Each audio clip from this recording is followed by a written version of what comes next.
the Ron Paul primary, and he emailed me, he goes, hey, do you mind if I make the announcement that I'm doing this at the Liberty Forum? And I said, of course. And then he goes, well, I'm actually already in New Hampshire. I'm helping out with the Operation Live Free or Die for Ron Paul. And I said, oh, you know, you probably know me. And he goes, well, you know, who are you? And I was like, yeah, I'm kind of tall, and, you know, I lost some of my hair, and, you know. He goes, oh, yeah, you were probably the guy yelling at me in the phone room. I'm like, yeah, that was me. So it's kind of funny, I've been corresponding with him, you know, I followed the video almost daily. I talked to him last night at dinner, and I was saying, you know, I would get kind of mad if you didn't post a video. I'm like, what did happen after he turned that bend? So I think that this talk, it's one of the most original ideas I've heard. It got a lot of publicity for the Free State Project, Campaign for Liberty, and Free Talk Live.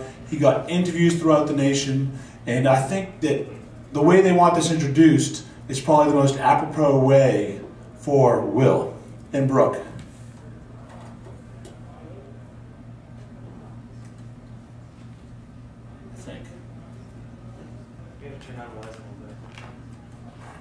Hi, I'm Will. And I'm Brooke. And we're on the Walk for Liberty. We're walking all the way across the country to New Hampshire As part of the Free State Project.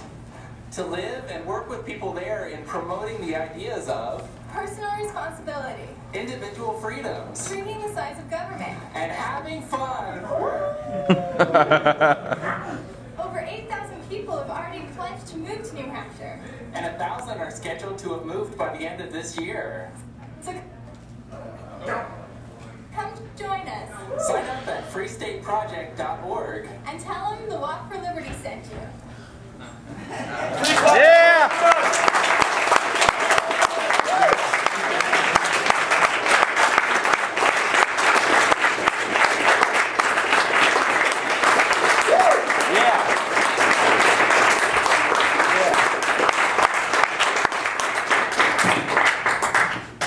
Can I ask how many of you knew about the Walk for Liberty before the Liberty Forum? Oh, wow, you're groupies. I noticed that a lot of people might not have recognized me walking around here because I looked a little different than in the videos, but maybe this will prompt you a little bit. And of that little clip, it's not one of our proudest, but it shows what can happen if you're on the road about 8 hours a day. Walking and walking. So we're going to do this a little bit differently than most of the sessions so far. I had probably close to 100 interviews over the course of the Walk for Liberty, both newspaper and TV news interviews. So we thought it would be kind of fun to maybe recreate that a little bit and do this interview style. And anybody? So what we're going to be focusing on in this interview is the steps that we took leading up to the walk, what we had to do to get prepared, and then the walk itself across the country, and the impact that it has had, not only on us personally, but with the media. And yeah, feel free to ask your questions, make it as fun as you want. The first question I'm going to ask you, maybe for some people who don't know this, what is the Walk for Liberty? Well, I guess most of you probably do know, since it looks like almost everybody here knew it beforehand, but just for maybe a few that didn't, I walked all the way across the country during the spring, summer, fall, and a little bit of the winter of last year, and was with Brooke the whole way. She was along as in a support role in order to promote Ron Paul as well as the Free State Project, and to move here as part of the Free State Project. The question we were asked a lot, and we had to ask ourselves this question as well, is why did you choose to walk across the country? I'm crazy. Yeah. No, really. I guess to answer that, I probably should go into a little bit of my recent background. I had been working for 11 years as a computer programmer, writing software for advertising agencies. And even though I still really liked programming. I started it right out of college, actually. I wanted to do programming, and that's what I did. I really liked the programming, but at some point I realized that I didn't want to spend the rest of my life writing programs for advertising agencies. So I quit. And at that point we were living in Boston, and we knew that we wanted to move to New Hampshire at some point as part of the Free State Project. But since Brooke had grown up in Hawaii and her dad still lives there, she wanted to go back and live there for a year or two.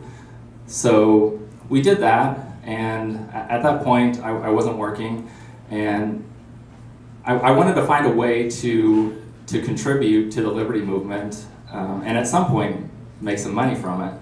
But so Brooke was trying to help me think of ways to contribute to the Liberty movement, and back in October of 2007, she one morning got up and asked me, "Do you like to walk?" I said, yeah, I like to walk. Do you really like to walk? That boy was like, yeah, where are you going with this? And then she told me about her idea for walking all the way across the country to move to New Hampshire as part of the Free State Project, which I immediately thought was a great idea. So, you know, just as a way, like I said before, as a way to move to New Hampshire for the Free State Project, as well as promoting it all along the way. And Ron Paul, since he was running his presidential campaign at that time. All right, yeah, so that's pretty much why we chose to do it. Oh, go ahead. How did you walk from Hawaii? Well, originally my idea that I wanted to do was have 3 barges ahead of each other and walk all the way across and let it go, but Brooke nixed that idea pretty early. The best thing is a cop actually asked him that question seriously. What, you walk from Hawaii? How did you prepare for the trip? Get ready for this. Have you walked across other countries before? Well, Hawaii is kind of like its own country, but I didn't actually walk across Hawaii, but I did start training in Hawaii. I would usually walk several miles a day, starting out slow and picking up. I think I got to about 9 miles a day by the time we left Hawaii. And then, so that was, you know, during the fall and winter of 2007, 2008. And as some of you might recall, I actually was at the Liberty Forum last year promoting the Walk for Liberty. I had on several Walk for Liberty t-shirts that I wore each day and was passing out colored little Slim Jim type things to promote the Walk for Liberty. So I was doing that, and then once we were ready, we took a flight to Washington and didn't walk across the Pacific.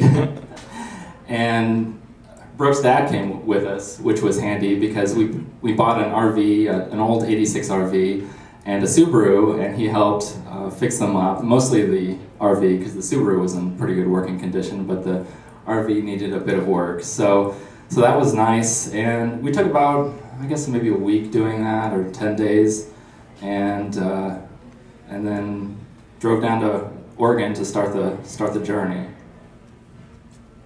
This isn't on our sheet, but were you prepared? Absolutely not. And you'll probably see that if you watch the videos. How did you choose the route you were going to take? Originally, we had been wanting to take a southern route, kind of starting from Southern California, walking diagonally up the country. But I think after the Liberty Forum last year, talking to some people that lived in that area of the country, based on the time that we were going to be starting, they convinced us that it was already going to be pretty hot in the desert areas there, and it might not be such a good idea to die in the desert. So for Liberty, we decided to take a more northerly route, and actually I'll show you a map